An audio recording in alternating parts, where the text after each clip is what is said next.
and gentlemen. Welcome to the 7-Figure Fashion Business Podcast, where we talk about the fashion industry and how to get your fashion business to 7 figures. From manufacturing strategies, cut and sew designers, to fashion hot topics and the latest fashion trends, I'm your host, Monica Monique. And I'm your host, XYZ. And let's jump into today's episode. Good morning. Good morning. Good afternoon. Good night, wherever you are. How was your Thanksgiving? My Thanksgiving was really good. Mm-hmm. I spent Wednesday night over my grandma's house, and then, like, quote unquote, helped her cook Thanksgiving dinner. And by helped, I mean did absolutely nothing, pretty much.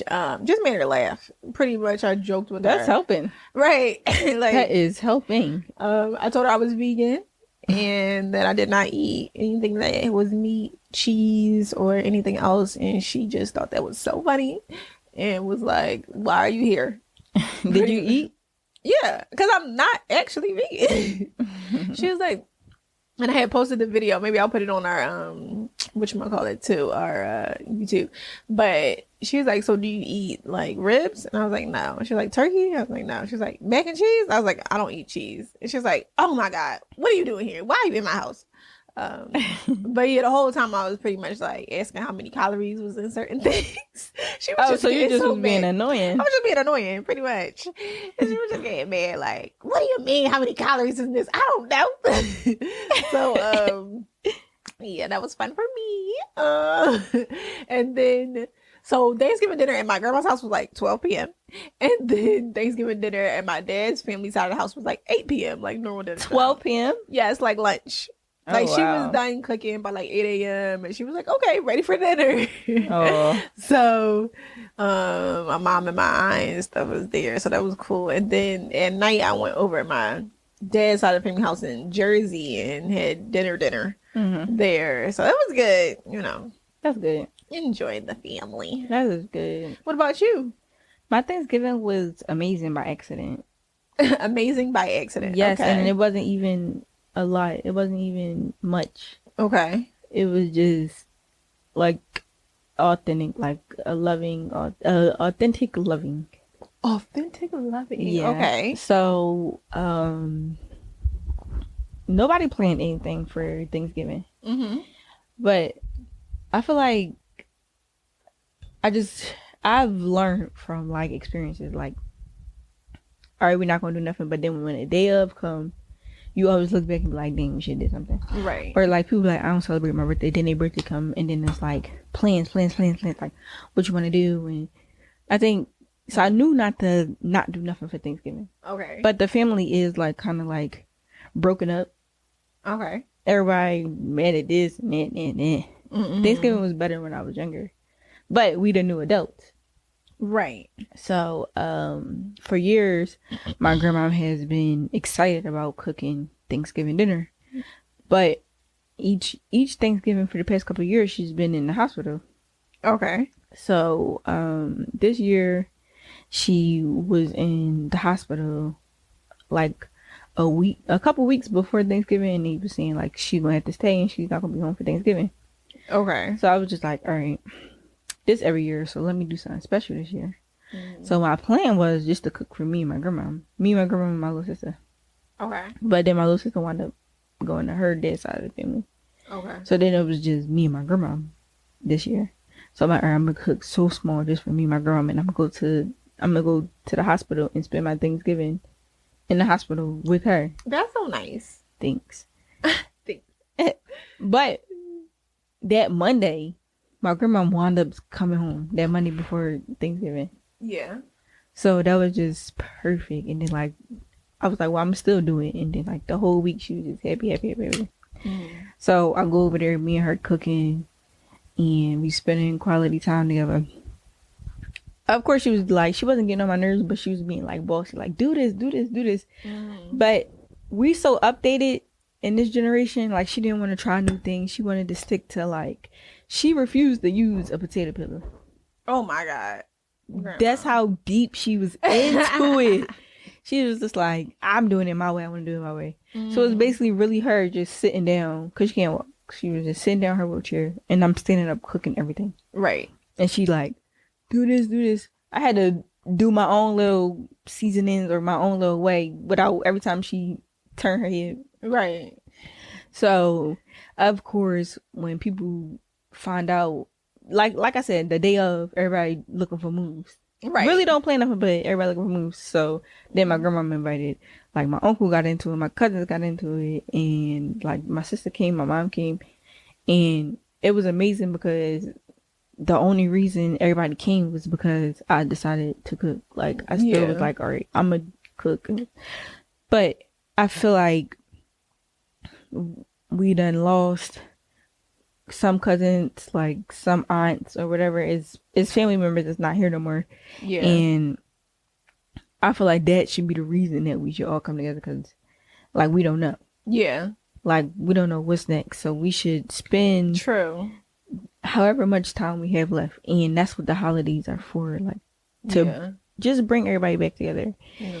And it was just amazing. Like we bond, we was listening to music, just talk about memories. We went around like the circle and everybody said what was they thankful for, and the one thing everybody said was that they was thankful just to sit here and be together. And we talked about memories, and it's like the generation now, they got the phones and they don't really go outside, and it's so different. But we talked about our favorite memories, and money, phones, the stuff we care about now was nothing in the memories was like, of course, nothing in those memories even mentioned.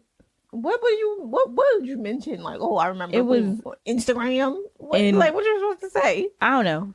It was just amazing, and it motivated me to like just keep going. Oh, when I was talking, like just me being myself, everybody like, you changed, like you really grew up. I can't believe you saying this stuff, or like just how I was speaking, how positive I was. Everybody like, you used to be a badass little kid. So like nobody could believe. I'm like, child.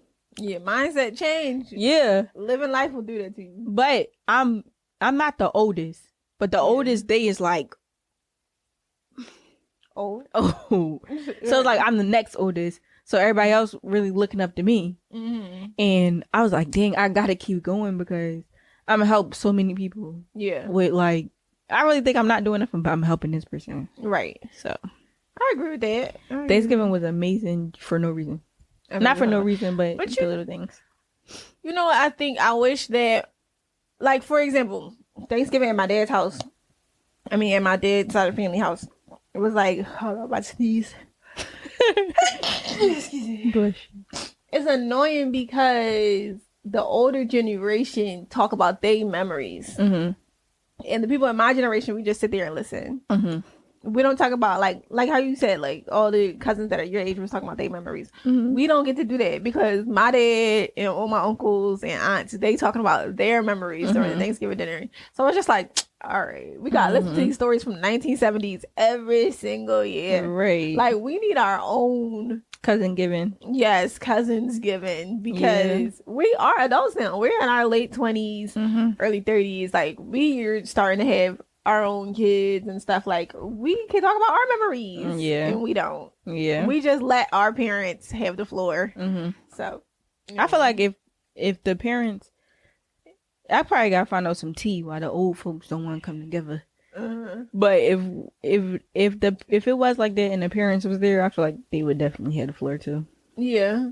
I'm trying to think at my grandma's house. My grandma's house is different because we just be talking and cracking up. My grandma was like a TikTok star, so really we be just talking about like how to go viral, like how all her fans and stuff. Like it's so funny because my grandma was like mean but like funny. Like she's like a TikTok grandma, like that people would just like, they just get a crack out of her. Like she has like 40,000 followers. I just like, come on now. Like really? I can't even get a like. My grandma over here really posts anything she do and people is like cracking up in the comments. So people sometimes when we talk TikTok about that, love like realness, authenticness. And I think they love really old people and really young people. But in the middle, we ain't got no chance. But so at my grandma's, she don't really be talking about like memories stuff. Plus, like my grandma is 1 of 14, and I think it's only like 2 left. So I think she don't even want to get into like memories and stuff because it would make her sad. Yeah. So she just be like, all right, well, what's going on right now? Like today type, present type stuff. Yeah. But yeah, it was really, really nice. Black Friday, what did you do for that, if anything? I didn't shop this year, did you? Did I buy anything? No. I tried to go to Ulta to get the Fenty Beauty discount or whatever. It was like if you bought one thing over $30, then you got a free bag with 2 gifts inside or whatever. But then they didn't have the gift bags. Okay. So then they were like, oh, we'll shop online. Mind you, I wanted it for the following week. So I was like, well, shop online because then you'll get the gift bag and like whatever. Then I went online and it said the delivery time frame was like 8 days, 8 business days. So then I was like, oh, well, then it's not going to be here by next week if it's like 8 days. So then I just missed the whole sale altogether. It was whatever. But other than that, I really didn't even go out looking for any Black Friday specials. And then from reports, it wasn't even that lit. Yeah, from reports. Black Friday back then versus Black Friday now. Black Friday back then, the stores used to be packed. Everybody is fighting over this and that. The lines is long. Everybody out 4 a.m. Right, waiting for the door to open so they can run in and get the sales. Now, in 2023, this generation, nobody is outside. What are we waiting for? They gonna get it online. Online businesses, online shopping has changed the world. But you all know what I also noticed? A lot of stores wasn't even like big box stores. Their discounts wasn't discounting. Yeah. So it was almost like, what was the point of going out? Like you wasn't going to get that $500 TV for $200. Yeah. So what was the point? You get the $500 TV for $4.99. Yeah. It's only 1 cent. Yeah. Yeah, you know. So Walmart did something. They did $100 TVs. Oh, did they? But it was like a, if you know, you know. Yeah. Then you had to go get a ticket. They made it super hard. Oh, okay. But it wasn't like... It wasn't Black Friday. It was a line for it. That was the only place I seen a line. Oh, really? And Zara. Oh, really? Not a line at Zara, but they was fighting in Zara this year. Really? I saw that, whatchamacallit on Pretty Little Thing, I think. Or Old Polly. One of them, I feel like it was Pretty Little Thing. It was Pretty Little Thing. They did like a 1 hour, like everything is 99-cent sale. Like everything on their website was like 99 cents for 1 hour. Yeah, that's probably what Black Friday turned into. So if you didn't shop between 12 p.m. and 1 p.m., you didn't get the deal.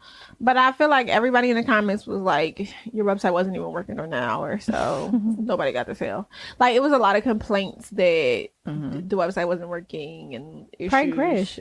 I mean, probably crashed because hello. But I feel like that's what Black Friday is gonna turn into. Like Cyber Monday? So just Cyber Monday. Yeah. You have to be online at this very moment to catch the sale, but the sale is not gonna be all day. Yeah, I also think if you wanted a Black Friday deal that was really Black Friday-ing, like if you did, because they said a lot of big box stores only had 10% off or 15% off. It wasn't anything crazy like how it used to be. I feel like then you need to shop with the small businesses because I actually had like a 50% off sale, or like the smaller brands actually did give you real big discounts, but because y'all was only paying attention to the big box stores, y'all didn't even notice that the brands that actually wanted your business, needed your business, didn't get no play. Right. Inflation got a lot to do with it too. Yeah, for real. Fabrics is... Materials, tools is expensive now. Manufacturing, shipping it, everything is more everything expensive. That come with it before you even gotta sell it. So brands can't even afford discounting anything right now is a hurt piece. For real. It's like it don't matter. Like even if we sell, let's say 20 items at 50% off, it still don't add up to being worth it because the amount we have to pay for fabric, manufacturing, shipping, everything, it's like we're losing money by giving you the deal. Yeah. So why would we even do it? As a business, why would we even do it? Yeah. Did you see that video at Target? They was taking out the what is it called? Signage. The sign from the day before. So the regular sale price was like $300, and then they put a sign over top of it that said Black Friday $300. So it was still the same. Nothing ever changed. Nothing changed. But I understood from a business perspective. I understood inflation. Can't afford it. Just add the word Black Friday sale on top of it. Yeah, it's still a sale. Yeah, but I did a sale on my website, and I only put it on Instagram and TikTok. People still bought from my website and didn't put in the code. So I still made full price. Yeah. People still shopped with me on Black Friday weekend. Yeah. But they just went to my website and bought it. They didn't put in the code. So I guess maybe people who don't follow me bought stuff, or people who just like my brand bought stuff and wanted to support for 100%. But I definitely put the code in my captions and on my videos for that weekend. But I'm happy. Because I made the regular price. So, and I saw what's her name, Shay Simone, who her brand is called Via Mermaids. It's like a prom designer, gown, birthday dresses, all that stuff. She did a really big sale for her Black Friday, and she said, oh, you know, like it went successfully. She got a lot of orders. Then a couple days later, she posted, oh, I'm refunding some of these orders because y'all didn't pay attention to the writing, which apparently said shipping for these dresses for the Black Friday weekend is going to be, let's say, 3 weeks. And people were messaging her like, hey, I need my dress by Friday. Hey, I need my dress within 2 days. Where's my dress? And she's like, the Black Friday sale, everything you bought said is going to be a 3-week shipping delay. And if y'all can't read, I'm going to just refund the money. So I thought that was interesting because you have issues like that too. Like, you do a discount, but people ain't reading the fine print. Yeah. Then you have to refund that money that you made from the weekend anyway. Yeah. Black Friday sales used to be like 80% off. 100% off. Can't nobody afford to give y'all no 80% off. Yeah. I'm kind of happy that it changed though, because people was outside fighting and stuff. From the videos that I seen, they fighting over this and that, but that's too chaotic. That's too much. Yeah. But I'm happy. What was they fighting over in Zara? I forget. I seen they was fighting over clothes. I'm really like, what's the deal? It wasn't over here. Oh, okay. It was in a different country. Okay. Cause I'm like, what is there to fight? What's the amazing Zara deal that they're fighting over? I wonder. But Zara over there is a little different. Zara be Zara. Zara be Zara. I know you wanted to talk about like the Zara. What did you say? They have a different marketing plan or something? Yeah, their marketing plan. What is Zara doing? Their strategy. So they have this scarcity. Yeah, scarcity model. Yeah, to like influence customers to buy off like impulse, I guess, and to make them feel like this item is going to sell out and they have to have it now. So I thought their strategy was very interesting. But has that always been their strategy?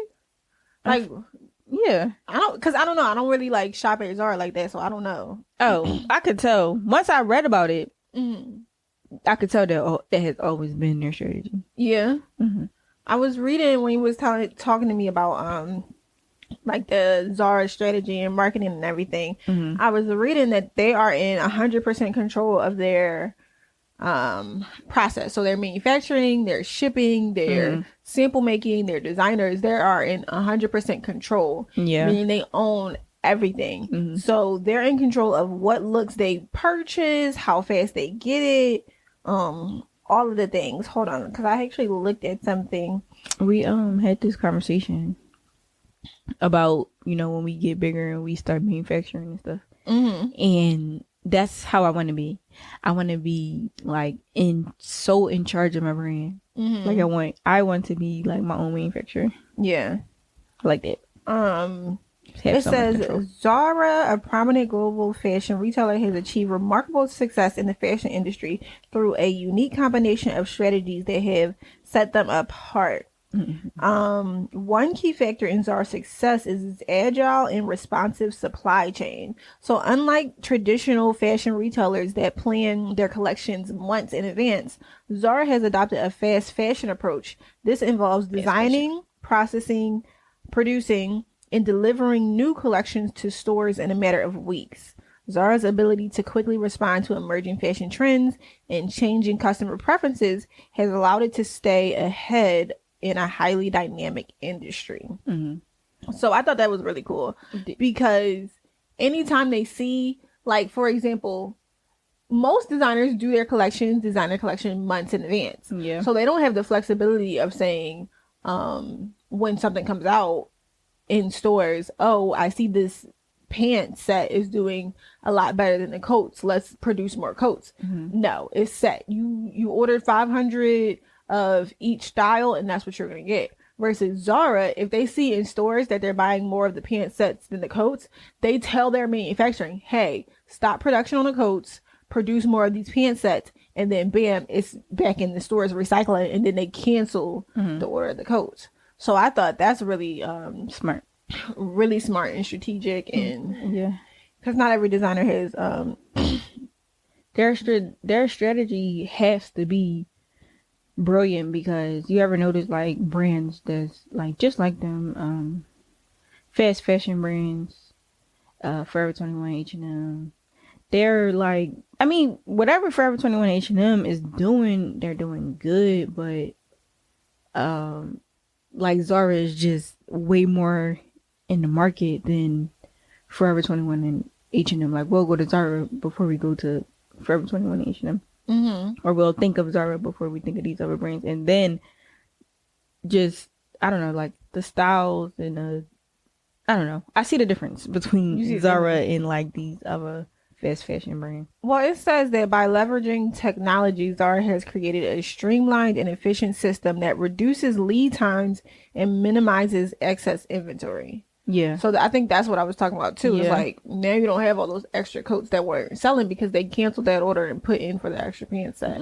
So I think that's also cool. It says Zara's success is also rooted in its commitment to understanding and meeting customer needs.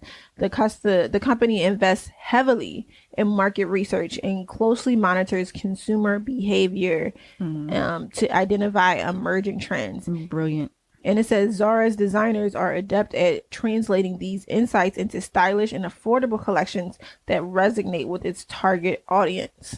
So I think they see what's working, they reinvest in what's working, and they push more out. Yeah. Which I think is a very smart plan. Not everybody has the ability to do that. Yeah. Super smart. I also feel like in the fashion world, when something is like when a piece of clothing or whatever, like when everybody is able to get it, that it loses its value and nobody wants to buy it anymore. So them only putting out a certain amount, like these pleated skirts, please. You tired? I'm tired. You're not tired of these pleated skirts? I'm tired. Oh, okay. But I'm surprised they still around this season. Ma'am, these pleated skirts. But last season, that's when they really started trending. I remember I tried to wear a pleated skirt, and then I went to this concert, and everybody at the concert had a pleated skirt on. I'm like, oh dang, I'm happy I actually didn't go with that outfit, because we all trying to dress the same. Right. But the pleated skirt had came out like the season before that. So, yeah. But them doing that, putting stuff like in stores for only a little bit, is smart, because it gives people, like, I don't know, people the chance to like stand out and not blend in with everybody. Yeah, because their collections aren't re-offered, some of them. Yeah. Like, or most of them maybe. It's like because they're moving so fastly with their own manufacturing team, they can quickly switch from yesterday's current style to today's current style, etc. But you can't rebuy a collection that you saw in the store last week because it's gone. Which I feel like is that denying customers? Like, does that put off customers, I wonder? Because it's like, dang, like, I wanted to come back. I can never find what I come back for. But also, it then just makes them buy when they see it. Yeah. Because they know. Because they know they're not going to see it again. Yeah. So they're like, oh, okay, you know what? Let me just make sure about this now because I'm not going to be able to get this look again. One time, this girl had these very cute pair of jeans. And she posted on her Instagram, went to Zara, no jeans. No cute jeans. No cute jeans. So that's why I'm mad at Zara. Because, and I will forever buy. If they ever come out with them jeans again, I will go there and get them. Yeah. Because jeans is forever. Because jeans, you know what? That is true. So the Zara scarcity model is a retail strategy that involves deliberately limiting the availability of products in stores, creating a sense of scarcity and urgency among customers. This approach attributes to the brand's image of exclusivity and aligns with the fast-paced nature of its fashion cycles. So in their scarcity model, it says they have a couple different points. One being limited stock per item. They produce relatively small quantities. 2 being the frequent product turnover, meaning they introduce new collections and they rotate inventory at a rapid pace. 3, their store layout and I guess the way they present their items being minimalist. Like they don't put out, let's say if they have like 50 of a certain pair of pants, they'll only put out 5 and then keep restocking. But that way it makes you think, oh, they only have 5. And then 4, strategic store locations, putting Zara in high traffic locations. Yeah. I want to talk about a couple of these. So number 3, the store layout and presentation.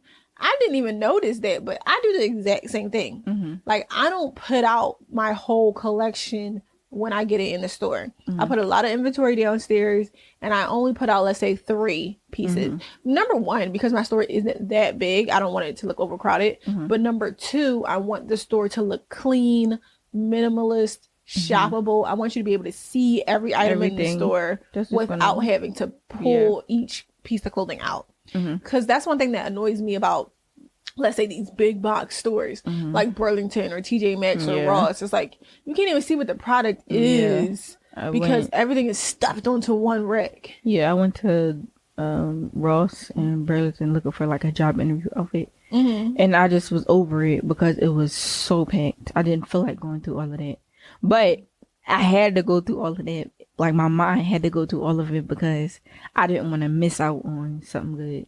Right. See, but then it's still annoying and time consuming. So that's why I like make sure I position my store in a certain way to look a certain way because I don't like that. But then I feel like last time I went to Zara, mind you, it was in Milan, but it was a lot of stuff on the racks. I don't know. I don't know if I've ever gone into any Zara and felt like it looked minimalist. You feel like it does? Yeah. Okay. I feel like the clearance rack, no.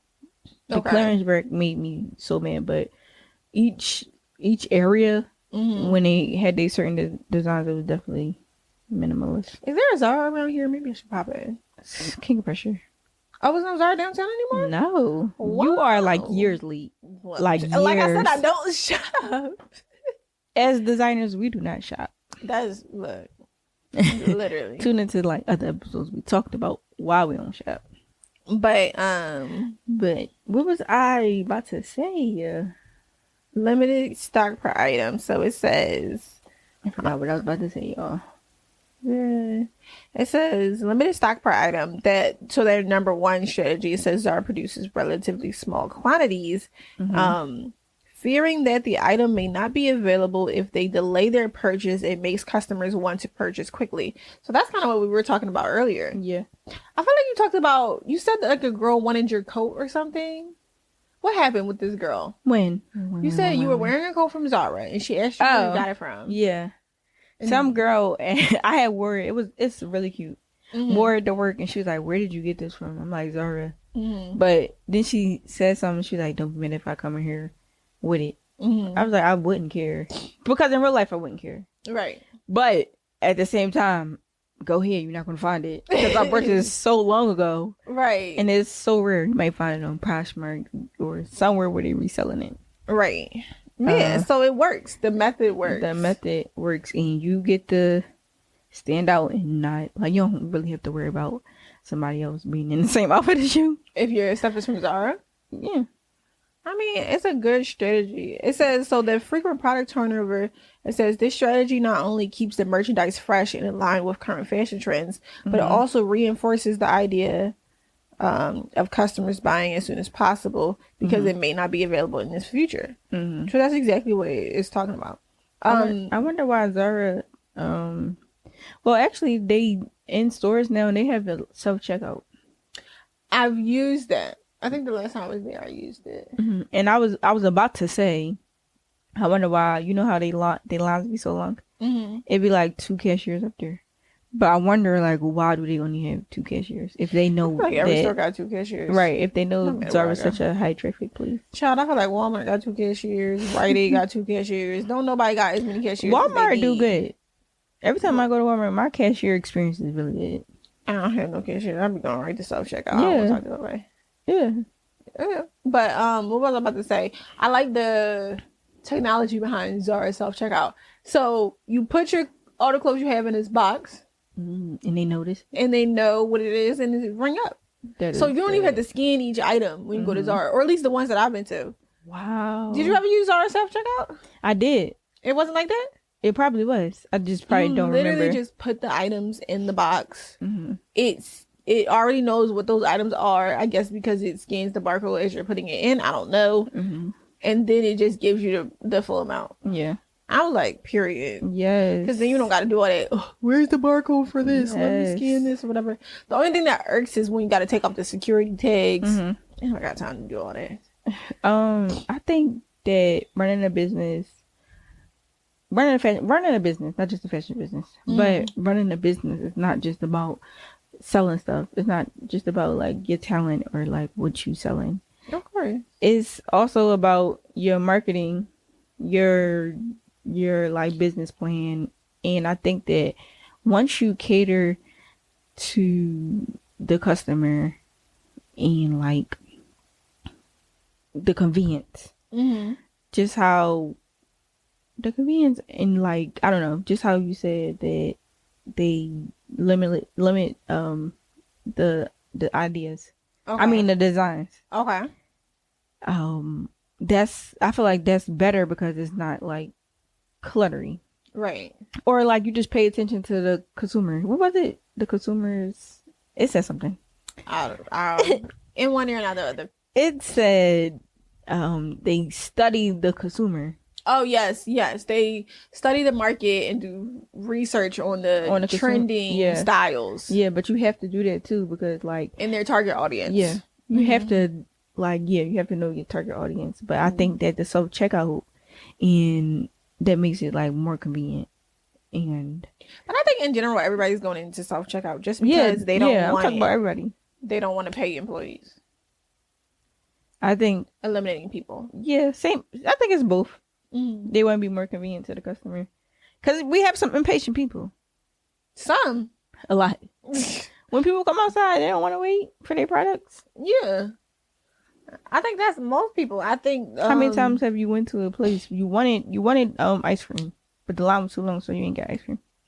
Well, hallelujah, because it saved me from eating myself to death.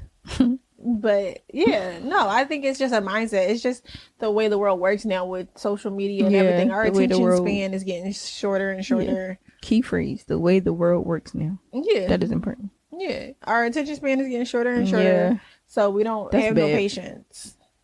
That's bad. It is what it is. When people come into my store, I rarely hear people be impatient though. But really? Sometimes if let's say I have somebody in the fitting room or like the fitting room is full and stuff.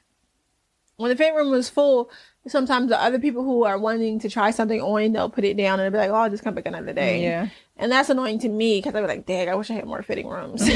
Because maybe I wouldn't have lost that sale.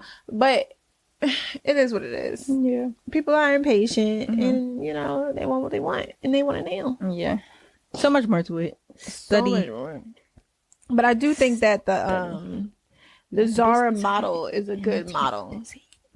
And I also wanted to say that, so location thing, them being in the most highly dense areas in order to promote people shopping at Zara in person, there were complaints about people using the Zara website, right? Yeah. Like people saying it was hard to use. Yeah, it was like a trending topic for like a day, for a moment, for like a little bit. And he's like, why is Zara's website set up like that? And you said you think it's because they just want people to shop in person. Yeah. That's possible. But even like with their brand online, I really don't see nice stuff online. Yeah. It's like the clothes look better, and when I come in person, I feel like I find more stuff. Yeah. But online, I'll be like, "What is this?" Right. Yeah. People also complained about the way the models pose. Yeah, you said that. Yeah, they said like the models be posing as if they don't even want you to see what the outfit look like. Like they be swinging upside down from a tree, like trying to show an outfit. Like how are we supposed to see what it look like? What do they do? Oh my god, they do something, or like they'll take a picture of the back first. Oh my god, I can't say what they do, but when I'm on their website, they do weird stuff with the. They do weird stuff on the website intentionally. You think? They got to be intentional. Yeah. They do so much market research. It probably is intentional. Yeah. But yeah, so that's the Zara model. I think you should definitely, or brands should definitely take notes and start implementing some, but not all of those things. I think we should look up Fashion Nova's marketing plan next. Yeah. Okay. Deep dive on that. Deep dive. Yeah. Which is opposite because they ain't got no stores, right? I guess they got one big store. We'll see. Or they no stores. I think they got one big store in LA. Okay, they might. Most do. Like J Lux label and like Skims, like most of the big brands that don't have stores, they're mostly online, have one store location in LA. But all right, you guys, we gotta go. Stay tuned for that. Count your blessings before you count your money. Bye. Bye.